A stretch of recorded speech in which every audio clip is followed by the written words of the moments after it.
ప్రభువాక్య సందేశాలు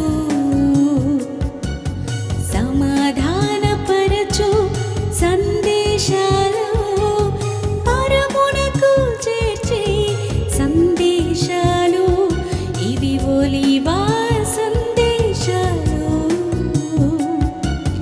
ప్రభువాక్య సందేశాలు సమాధానపరచు సందేశాలు పరమునకు చేర్చే సందేశాలు ఇవి ఒలీవా సందేశాలు.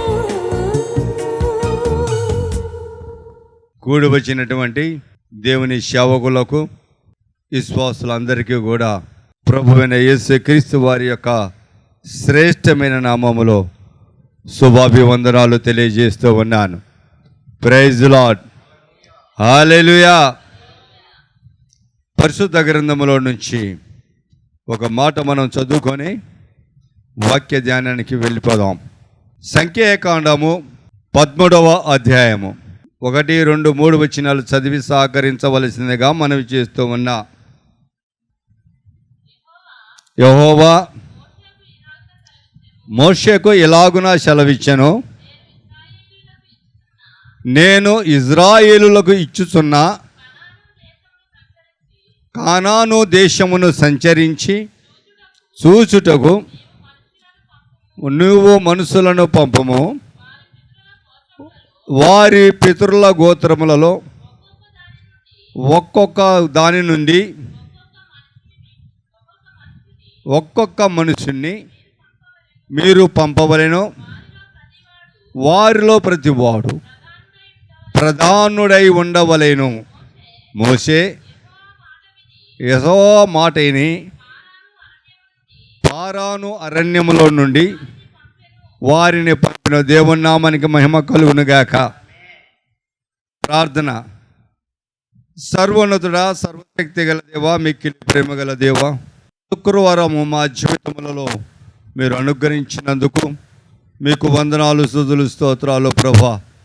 ఈ శుక్రవారం కూడా ప్రభా ఉపవాస ప్రార్థన కూడికను ప్రభా నీ మందిరములో నీ పాద సన్నిధిలో ఈ విధంగా గడపడానికి మాకు ఇచ్చిన ధన్యతను బట్టి, మాకు ఇచ్చిన మహాభాగ్యాన్ని బట్టి మీకు వందనాలు, స్తుతులు, స్తోత్రాలు చెల్లిస్తూ ఉన్నాను ప్రభు. అంతేకాదు కానీ నా తండ్రి, నా దేవా, నాయన వచ్చిన ప్రతి ఒక్కరితో నన్ను మీ శిలువ చాటును మరుగుపరుచుకో, నా నోటిని బోరుగా వాడుకో. కూడి వచ్చిన నీ బిడ్డలతోనూ నాయన ఈ ఫోను యంత్రము ద్వారా వింటున్న వారితోనూ, ప్రవచన టీవీ ఛానళ్ళకు ఎదురుగా కూర్చొని వింటున్న వారి అందరితోనూ మీరు సూటిగా స్పష్టంగా మాట్లాడండి. మీరు మాట్లాడే ప్రతి మాట ప్రతి ఒక్క హృదయంలో నాటబడటకు సహాయం చేయండి, బలపరచండి. ఆధ్యాత్మిక జీవితంలో దినదినము వర్ధిల్లి మీ రాజ్యంలోనికి మేము చేరి నిన్ను స్తుతించు ఆరాధించే భాగ్యం మా అందరికీ దయచేయమని మా ప్రభు ప్రియకుమారుడు యేసుక్రీస్తు శ్రేష్టమైన నామంలో అడిగి వేడుకొంచున్నాను పరమ తండ్రి. Amen, amen. Praise the lord. Hallelujah, hallelujah. ఇక్కడ మనము సర్వశక్తి గల దేవాతి దేవుడు తాను ఏర్పాటు చేసుకున్న మోషేతోను చెప్తున్న మాటలు మనం జాగ్రత్తగా గమనిస్తే, ఫారాను అనే అరణ్యములోనికి ఇజ్రాయేలు ప్రజలను తీసుకుని వచ్చారు. గోత్రాల ప్రకారము ఒక్కొక్కరిని ఎన్నుపాటు చేసుకొని ఎన్నుకున్న వారందరూ కూడా ఆ గోత్రంలో ప్రధానులై ఉండాలి అని చక్కటి మాట చెప్పి వీళ్ళని కానాను దేశానికి వారు సంచరించి చూసి రావటానికి పంపించవలసిందిగా ఆజ్ఞాపించాడు దేవుడు. ప్రైజ్ ది లార్డ్, హల్లెలూయా. మనము ఒక్కసారి ఈ విషయాన్ని మనం ఆలోచన చేస్తే, ఇజ్రాయేలు ప్రజల్లో ఈ 12 గోత్రాల వారు అందరూ కూడా ఎక్కడి నుంచి వచ్చారు? ఐగుప్తు దేశం నుంచి వచ్చారు. ఎక్కడి నుంచి వచ్చారు? ఐగుప్తు దేశం నుంచి. ఎవరు తీసుకొస్తున్నారు? దేవుడు తన యొక్క దాసుడైనటువంటి ఏర్పాటు చేసిన మోషే ద్వారా. మోషే తీసుకురావటంలా, మనుషునికి అంత శక్తి లేదు. ఏ మానవుడికి అంత శక్తి లేదు. ఎవరు తీసుకొస్తున్నాడు? దేవుడే తీసుకొస్తున్నాడు. ఎవరి ద్వారా తీసుకొస్తున్నాడు? ఏర్పాటు చేసుకున్న మోషే ద్వారా ఆ యొక్క ఐగుప్తు నుంచి విడిపించి ఏంటికో ఐగుప్తు నుంచి తీసుకొస్తున్నాడు ఈయన. ఐగుప్తు నుంచి తీసుకురావాల్సిన కారణం ఏంటి అంటే, చూడండి, నిర్గమాకాండము 2వ అధ్యాయము 23, 24 వచనం చదవండి.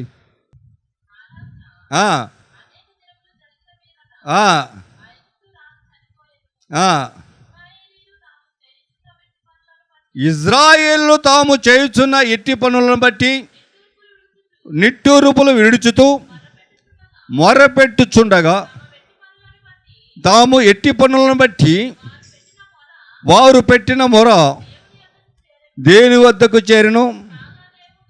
కాగా దేవుడు వారి మూలుగులను విని అబ్రహాము, ఇస్సాకు, యాకోబులతో తాను చేసిన నిబంధనలను జ్ఞాపకము చేసుకొని ఇశ్రాయేలును చూసెను. దేవుడు వారి యందు లక్ష్యం ఉంచెను. Praise lord. ఇప్పుడు ఏంటి అర్థమైంది మనకు? ఐగుప్తులో ఇజ్రాయేల్ ప్రజలు ఏమయ్యారంట?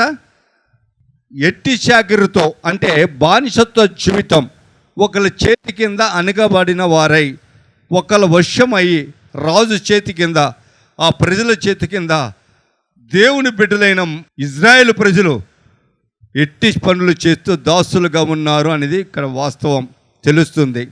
అయితే వారు చేయుచున్న ఆ ఎట్టి పనులను అధికం చేసి బాధ పెడుతూ వేదనకు గురి చేస్తున్న సందర్భంలో ఆ యొక్క ప్రజలందరూ కూడా ఎవరికి మొరపెట్టారంట?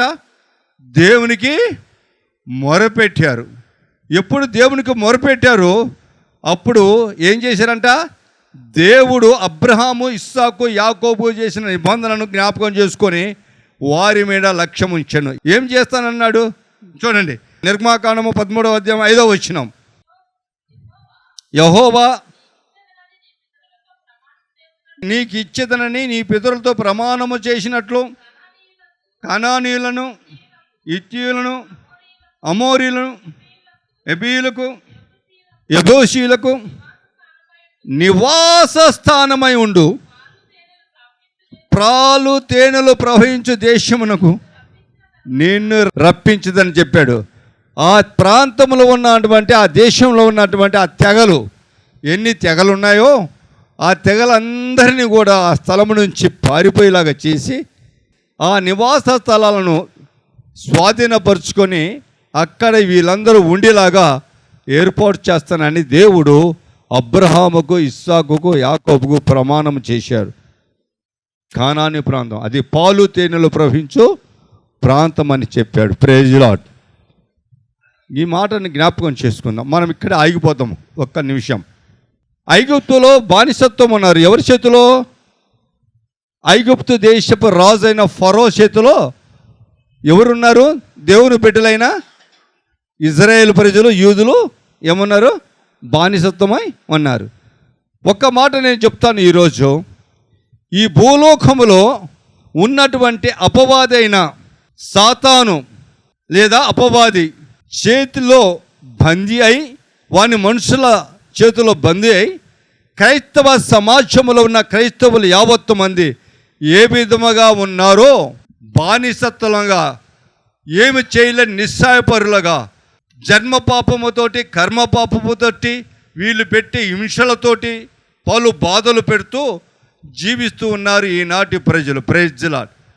చెప్పండి, ఈనాటి క్రైస్తవ సమాజం ప్రపంచం యావత్తులో, మనకి గుడివాడ పట్టణమే కాదు, ఆంధ్రప్రదేశే కాదు, ప్రపంచం యావత్తులో ఉన్న మాట్లాడుతున్న భూలోకములో ఉన్న వారందరి గురించి యేసుక్రీస్తు వారిని రక్షకుడిగా అంగీకరించి క్రైస్తవులని పేరు పెట్టి క్రైస్తవ జీవిస్తున్న వాళ్ళందరి గురించి ఈరోజు వారు అనేక మంది, అనేక మనుషుల ద్వారా అపవాది చేత పీడింపబడుతున్న వారి గుణలక్షణాల చేత నశించిపోతూ యేసు ప్రభుకు దూరమైపో చేస్తున్నటువంటి ఈ యొక్క బలత్కారమైన జీవితాలు జీవిస్తున్న ఈ క్రైస్తవ సమాజాన్ని ఏ విధముగా ఐగుప్తు దేశంలోని ఇజ్రాయేల్ ప్రజలను వారి బాధలను చూసి దేవుడు విడిపించాలనుకున్నాడో ఆ మోషే ద్వారా విడిపించాడో ఆ ప్రకారమే ఈ భూలోకంలో ఉన్న సర్వ సమాజాన్ని, క్రైస్తవ సమాజాన్ని, క్రైస్తవ బిడ్డలను ప్రభువైన యేసుక్రీస్తు వారి పేరట విడిపించాలని అనే గొప్ప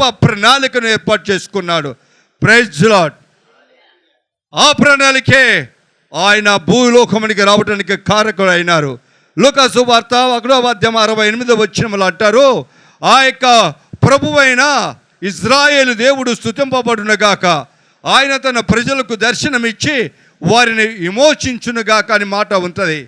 అంటే సర్వశక్తి గల దేవుడే స్వయముగా భూలోకంకి వచ్చి తన ప్రజలను రక్షిస్తాడు, విమోచిస్తాడు అనేది ఈ మాట యొక్క అర్థం లేఖనాల ప్రకారం. అదే లేఖనాన్ని ఎవరు నెరవేర్చారంటే మత్తయి సువార్త 20:28 ప్రకారము ప్రభుని యేసుక్రీస్తు వారు బోధిస్తూ ఆయన 33 సంవత్సరాలు 3.5 సంవత్సరాలు సువార్త ప్రకటించిన సందర్భంలో ఒకసారి ఒక మాట మాట్లాడతాడు, నేను పరిచారం చేయించుకోవటానికి రాలేదు, పరిచారం చేయటానికి వచ్చాను, అనేకుల కొరకు విమోచన క్రయధర్మగా నా ప్రాణాన్ని అర్పించడానికి వచ్చానని ఆయన చెప్తున్న మాటలు మనం విన్నాం. తండ్రి అన్నాడు, నేను విమోచిస్తాను నా ప్రజలనని, కుమారుడు వారిని విమోచించడానికి వచ్చాడు. ఆ కల్వరి శిలువలో ఆయన పరిశుద్ధ రక్తాన్ని చిందించి ఆ యొక్క కల్వరి శిలువలో బలియాగమై సకల భూలోకములో ఉన్నటువంటి సకల క్రైస్తవ సమాజాన్ని ఆయన పాపము నుంచి, అపవాది బంధకం నుంచి, అపవాది అధికారం నుంచి విమోచించాడు ప్రజలందరినీ. చప్పలు కొట్టి దేవుని మహిమపరచండి. నమ్మిన వారు నేను విమోచింపబడినాను అన్నవారు ఏ విధముగా ఐగుప్తు దేశంలో ఉన్నటువంటి మోషే ద్వారా వాళ్ళు విమోచింపబడినారో, ఈరోజు మనమందరం కూడా ప్రభువైన యేసుక్రీస్తు ద్వారా విమోచింపబడిన ప్రజలమై భూలోకములో మనము సంచరిస్తూ ఉన్నాం. Praise lord.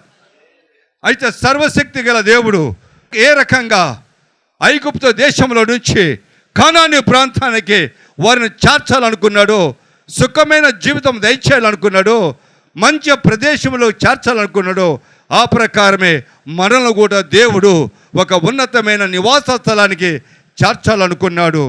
చేర్చడానికి సిద్ధస్తుడై ఉన్నాడు. ఆయన ప్రచురించు సమయంలో ఒక మాట అంటాడు చూడండి. యోహాను సువార్త 14:1-2 చదవండి.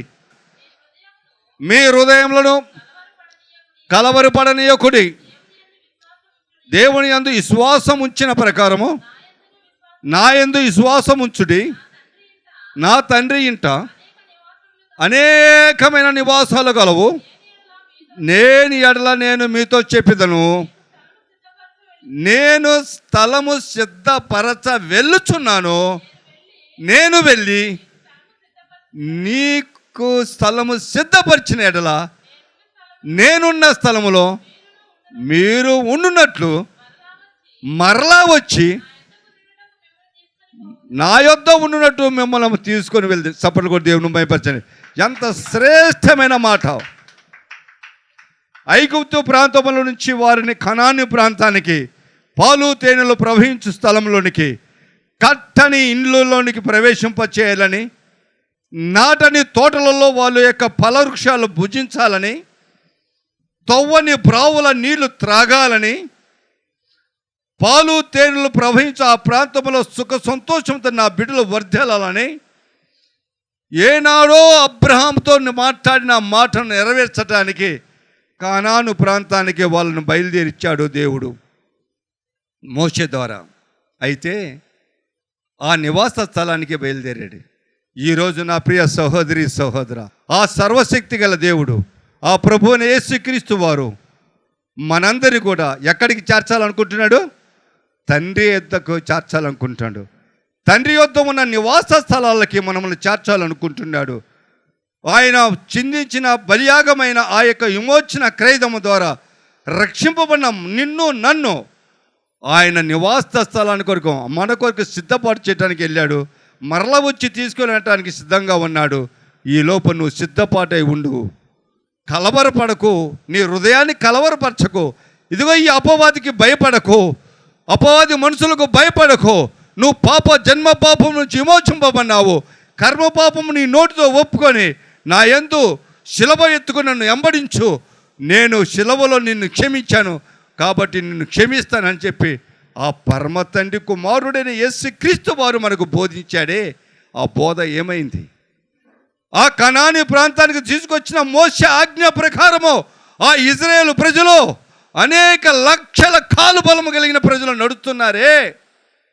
ఈనాడు నువ్వు నేను ఎందుకు నడవకూడదు? యేసయ్య మాటకు లోబడి, యేసయ్య మాటను మన హృదయం ఎందుకు పదిలపరచుకోకూడదు? ఆ పరమ తండ్రి ఉన్న నివాస స్థలానికి మనము చేరాలనే ఆశ మనకి ఎందుకు లేదు? ఆ పరమ తండ్రి స్థలానికి వెళ్ళే ఆశ కలిగి ఉన్న వారం అందరం కూడా ఎలా సిద్ధపాటు అవ్వాలి, ఎలా ఉండాలో పరిశుద్ధ గ్రంథముల తేటగా ఆయన బోధకుల ద్వారా మనకు తెలియజేస్తూ ఉన్నాడే. అవన్నీ సత్యము కదా? ఆలోచన చేయండి. ఏంటి ఈ కుమారయ్య గారు ఈ యేసు ప్రభుకు, ఇజ్రాయేల్ ప్రజలకు, క్రైస్తవులకు ముడిపెట్టి మాట్లాడుతున్నాడు ఉపన్యాసం అంటే? ఒక్కటే ఆనాడు మోషేని ఎన్నుకున్నాడు, ఈరోజు ప్రభు వారిని యేసుక్రీస్తు వారిని నీ కొరకు ఏర్పాటు చేసుకున్నాడు. ఆనాడు సజీవుడై ఉన్న ఆ యేసే ఈరోజు ఆత్మస్వరూపుడై ఉన్నాడు. ఆ ఆత్మస్వరూపుడై ఉన్న ఆత్మదేవుడే నిన్ను నన్ను మనం నడిపిస్తున్నాడు. ఆయన మనకు బోధిస్తున్నాడు. సత్యాన్ని గుర్తు ఎరగమని దేవుని పేరట సర్వ సమాజాన్ని, క్రైస్తవ సమాజాన్ని మేలుకొల్పుగా తెలియజేస్తడం జరుగుతుంది. నా ప్రియ సహోదరి సహోదరుడా, ఆలోచన చేయండి. రాజ్యం ఎంత చక్కటి మాటలు. వాళ్ళు ఏమంటున్నాడు? పారాను అరణ్యంలోకి వచ్చారంట. పారాను అరణ్యంలోకి వచ్చి వాళ్ళు అంటున్నాడు, 12 గోత్రముల ఉన్న వారిని 12 ప్రధానులను ఆ యొక్క కనిపిస్తున్న కానాను దేశానికి పంపించి అక్కడ వారిని సంచరించి నేను ఇవ్వబోతున్న ఆ స్థలము, ఆ దేశాన్ని వాళ్ళు చూసి రమ్మని చెప్పండి అని చెప్పాడు సర్వశక్తి గల దేవుడు. ప్రైజ్ ది లార్డ్, హల్లెలూయా. మన ప్రభువైన యేసుక్రీస్తు వారు కంటే కనబడిన మీ కొరకు నివాస స్థలం సిద్ధపాటు చేయడానికి వెళ్తున్నాను, కలవరపడకండి హృదయాలను, మీరు సిద్ధంగా ఉండండి, నేను వచ్చి మరలా తీసుకెళ్తాను అని చెప్తున్నాడు. Praise the Lord. నీ కొరకు, నా కొరకు ప్రాణాన్ని త్యాగం చేశాడు, నిన్ను నన్ను విమోచించాడు అపవాది బంధకము నుంచి. ఇలా తెలుసా? ఆ యొక్క యోహాను సువార్త 16వ అధ్యాయం 33వ వచనంలో అంటున్నాడు, యాయా నువ్వు లోకమును జయించిన వాడు నేనే. లోకంలో మీకు శ్రమలు కలుగును, కానీ లోకంలో ఉన్న అపవాదిని జయించిన వాడు నేను నీతో ఉండగా నీకు భయమేలా? Praise the lord. ఆయన మనతో ఉన్నప్పుడు భయం అక్కర్లేదండి. మనము ఆ నివాస స్థలానికి చేరతాం. కాబట్టి నా ప్రియ సహోదరి సహోదర, ఆలోచన చేసుకోండి. వాళ్ళు వెళ్ళారండి ఆ కానాని ప్రాంతానికి. పారా అరణ్యము నుంచి వెళ్ళిపోయి కానాని ప్రాంతాలను సంచరించి ఆ 12 గోత్రముల వారు తిరిగి వచ్చారు. ఏమని చెప్తున్నారు తెలుసా? చూడండి, సంఖ్యాకాండము 13వ అధ్యాయం 31, 32, 33 వచనాలు చదవండి. అయితే ఆ మనుషులు జనులు, చూడండి, వినండి, ఇది చాలా జాగ్రత్తగా వినండి. ఆ జనులు మనకంటే బలవంతులు, మనము వారి మీనికి పోజాలము.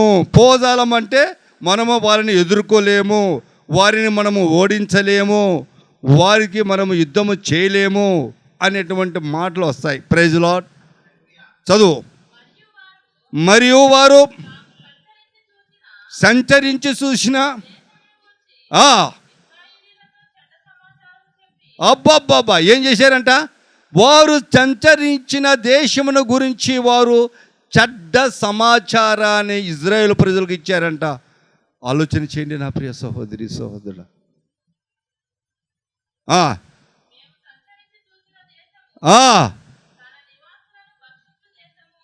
మన నివాసులను భక్షించు దేశం అంటే మనల్ని చంపేవారు, మనం హతము చేసేవారు, మనల్ని తినేవారుగా ఉన్నారు, అంత బలాఢ్యులుగా ఉన్నారు. మనం వాళ్ళ ఎదుట నిలవలేము, మనం చనిపోతాము, మనం దిక్కు లేని వారి అయిపోతాము, మనం ఆ దేశానికి వెళ్ళకూడదు, వెళ్తే మనం బ్రతకము అని ఎవరికి చెప్తున్నారండి? ఇజ్రాయేల్ ప్రజలకు చెప్తున్నారండి. ఎవరికి చెప్తున్నారు? ఇజ్రాయేల్ ప్రజలకు. దీన్ని ఏమంటారు? ప్రభువారు ఏం చెప్పాడండి? చెడ్డ సమాచారం. ఏ సమాచారము? మంచి సమాచారం అంటే మంచిగా చెప్పాలి, కానీ మరి మంచి సమాచారం లేకపోతే ప్రభువైన సర్వశక్తి గల దేవాతి దేవుడు తన బిడ్డలను ఆ యొక్క దేశానిలోకి నేను తీసుకెళ్తాను, అది పాలు తేనెలు ప్రవహించే దేశము, కట్టిన ఇంట్లోనికి నేను చేరుస్తాను, తవ్విన బావి నీళ్ళు నేను తాగిస్తాను, ఆ యొక్క నాట లేనటువంటి ఆ తోటలో ఉన్న ఫలవృక్షాలకు మీకు ఆహారముగా ఇస్తున్నానని ఎందుకు చెప్తాడు? శాతగాని దేవుడైతే, శాతగాని చాచలేని, వాళ్ళు జయించలేని దేవుడైతే ఎందుకు చెప్తాడు? చెప్పాడంటే నెరవేర్చగలిగిన వాడని, సమర్థుడని. ఎందుకు వీళ్ళకు జ్ఞానం లేదో? కళ్ళకు ఎదురున్న దాన్ని చూసి భయపడటం తప్ప, వచ్చిన సమస్యను చూసి గుండెలు బాదుకోవటం తప్ప, నా వెనక నా ప్రక్కన సర్వశక్తి గల దేవుడు, ఆత్మస్వరూపుడై ఉన్న దేవుడు ఉన్నాడు అనే సత్యాన్ని ఎందుకు మర్చిపోతున్నారు అంటున్నా. అంత గొప్ప దేవుడు నిన్ను చేరుస్తానంటే ఈరోజు నువ్వేమంటున్నావు? సడ్డ సమాచారము, పనికిరాని సమాచారము, మనం బ్రతకలేము, మనం చచ్చిపోతాము, మన పిల్లలు చచ్చిపోతారని పనికి మాలిన దిక్కులేని క్రైస్తవ సమాజానికి, ఆ ఇజ్రాయేల్ ప్రజలకు నువ్వు తప్పుడు సమాచారాన్ని ఇస్తావా? దేవునికి వ్యతిరేకముగా, దేవుని ప్రణాళికకు వ్యతిరేకముగా, నిబ్బరముగా ఉన్న బిడ్డలకు భయము కలిగేలాగా, విశ్వాసము కలిగిన బిడ్డలకు అవిశ్వాసము కలిగేలాగా నువ్వు ఎలా ప్రవర్తిస్తున్నావు నా ప్రియ సహోదరి సహోదరుడా అని ఆ రోజు నిలదీసి ఉంటే వాళ్ళకు బుద్ధి వచ్చేది. మత్తయి సువార్తలో ఏమంటాడు దేవుడు? చెడ్డవారైన నీ తల్లిదండ్రులు నీకు మంచిది ఇస్తే నేను పరమ తండ్రినై ఉండి కూడా అంతకన్నా శ్రేష్టమైంది నేను మీకు ఇవ్వనా అని మాట్లాడుతున్న మాట ఏమైంది? నా ప్రియ సహోదరి సహోదరా, ఈ చెడ్డ సమాచారాలు తెలియజేస్తున్నటువంటి ఈ సమాజం ఆనాడే కాదు, ఈనాడు ఉందంట. ఈనాడు కూడా క్రైస్తవ సమాజాన్ని, క్రైస్తవ బిడ్డలను బెదిరించేవారు, ఆటంకపరచేవారు, అడ్డుపడేవారు, సువార్తను తప్పుడు మార్గంలో నడిపించేవారు ఈనాడు ఉన్నారు. ఎట్లా అంటే మత్తయి సువార్త 7వ అధ్యాయం 15వ వచనంలో ఒక మాట అంటాడు ప్రభువైన యేసుక్రీస్తు వారు. చదవండి. అబద్ధపు ప్రవర్తనల గురించి జాగ్రత్త పడుడి, వారు గొర్రెల చర్మములను వేసుకొని మీ వద్దకు వత్తురు కానీ వారు లోపల క్రూరమైన తోడేళ్ళు. ఎటువంటి తోడేళ్ళు అంట? వచ్చింది రాకడా, నా ప్రభు రాకడా వచ్చేసింది. గమనించండి. ఆనాడే కాదు, ఈనాడు క్రైస్తవ సమాజాన్ని, క్రైస్తవ బిడ్డలని, సంఘాలను, విశ్వాసాలను, కుటుంబాలను పాడు చేసే దౌర్భాగ్యమైన అబద్ధపు శిష్యత్వం కలిగిన వారు, అబద్ధపు బోధకులు, అబద్ధపు పాస్టర్లు, అబద్ధపు సేవకులు వచ్చారు, సువార్తకులు వచ్చారు. కేవలము కడుపు నింపుకునేవారు, కేవలము తన స్వార్థం కోసము సువార్త ప్రకటించేవారు. జర జాగ్రత్త. పైకి మేము క్రైస్తవులము, తెల్లటి వస్త్రాలు అంట. ఇటువంటి వస్త్రాలు వారికి పనే బాట, వేరే పనేం లేదు. తెల్లటి వస్త్రాలు ఉతుక్కోవటం, తెల్లగా చేసుకోవటము, మనుషులను మోసం చేయటమేగా. వేరే పని ఉంటే కష్టపడితే ఎంత తెలుపు ఉండవు. Praise Lord. లోపల ఏముందంట? కుళ్ళిపోయిన మనసు, చెడగొట్టే మనసు. ఏంటంట వాళ్ళు అంటారు, నీకు అమ్మా నువ్వు భయపడకు. ఏంటంట? నువ్వు భయపడకు, ఇవన్నీ లోకములో జరుగుతూనే ఉంటాయిలే. ఏంటంట? ఇవన్నీ లోకములో జరుగుతూ ఉంటాయి. మనం మందిరానికి వెళ్ళినప్పుడు ప్రభు క్షమించమంటే క్షమించేస్తాడు. ఇప్పుడు మనం గడి తినొచ్చు, పచ్చ గడ్డి తినొచ్చు, ఎండి గడ్డి తినొచ్చు, ఏమైనా తినొచ్చు. ఆదివారం పూట స్నానం చేసి బట్టలు వేసుకొని మందిరికి వెళ్ళి కృపావరము కలిగిన దేవా, కృప కలిగిన తండ్రి, నువ్వు కృపాకాలంలో ఉన్నావు, దయతో నన్ను క్షమించమని అడిగితే క్షమించేస్తాడంటే. ఈ బోధలు చాలా వచ్చినాయి ఈ మధ్యకాలంలో. ఏమ్మా, రక్త సంబంధాన్ని పోగొట్టుకుంటావా ఏంటంట? రక్త సంబంధాన్ని పోగొట్టుకుంటావా? ఏ 2 చేతులు అయితే ఒకసారి దండం పెట్టుకుంటావు పోలా? ఏంటంటే ఎవరికి వాళ్ళు పెట్టేటకు క్రైస్తత్వం పెట్టకపోమని చెప్తుందిగా. నన్ను తప్ప వేరికి నమస్కారం పెట్టకాకమంటుందిగా ఫస్ట్ దగ్గర. అప్పుడు నువ్వు దారి తప్పావుగా, నువ్వు అబద్ధ బోధకుని మాట విన్నావుగా. ఈ మధ్యకాలంలో నేను ఒక మాట విన్నాను, వినండి. ఒక రోగి ఉన్నాడంట, వాళ్ళ ఆవిడ ఆ రోగిని గురించి ప్రార్థన చేయడానికి వెళ్ళాడంట మందిరానికి, ఒక మందిరంలోకి. ఆ మందిరంలో అయితే ఆ మందిరం పాస్టర్ పేరు గలవాడు, టీవీ ఛానల్లో మోత మోగిపోతున్నాయి. ఆ యొక్క పాస్టర్ గారంట, అమ్మా ప్రార్థన చేస్తాము, అయ్యగారికి బాప్తిసం ఇచ్చే పోలే అన్నదంట. అలాగే అయ్యగారు అన్నారంట. తీసుకు ఆయన ఇంట్లోకి వెళ్ళి బాప్తిసం ఇచ్చారు. ఆ తర్వాత బల్ల ఆరాధన కూడా ఇచ్చేశారు. రక్తము శరీరం ఇచ్చారు, భుజింపజేశారు. దేవుని కృపను బట్టి ఆవిడ ఆవిసిపోయింది. ఆయన కొంతకాలం ఉన్నాడు. నన్ను పిలిచింది ఆవిడ, నా పుస్తకం చదివింది. యేసయ్య చేసిన మహిమకార్యం పుస్తకాలు ఆమె చేతికి దొరికింది. ఆమె చదివి నా దగ్గరికి వచ్చింది. 1.5 గంట, నమ్మండి, 1.5 గంట నాతో మాట్లాడింది. 1.5 గంట తర్వాత నేను ప్రార్థన చేశా. నేను అన్నాను, నాకైతే ఆయనను బతికిస్తాడని నమ్మకం లేదు. ఆయనైతే బ్రతకుడు, ఆయన చనిపోతాడు, కానీ నువ్వు జాగ్రత్తగా ఉండు అని ఆ కుమార్తెకి చెప్పా. నన్ను కూడా పిలిచింది. 2-3 సార్లు ఇంటికి వెళ్ళాను, ప్రార్థన చేసి వచ్చాను. నా ప్రియ సహోదరి సహోదర, చివరికి ఆమెకు చనిపోయాడు గురుడు.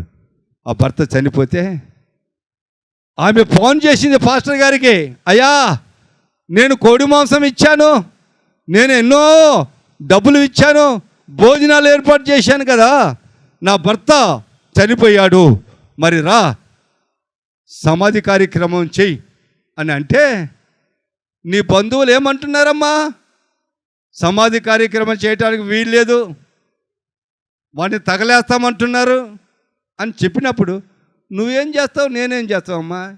మీ ఆయనకు వలన నువ్వు నీ బంధువులందరికీ వ్యతిరేకంగా ఉంటావా ఏంటి? ఎల్లకాలము నేను నీకు తోడుగా ఉంటానా ఏంటి?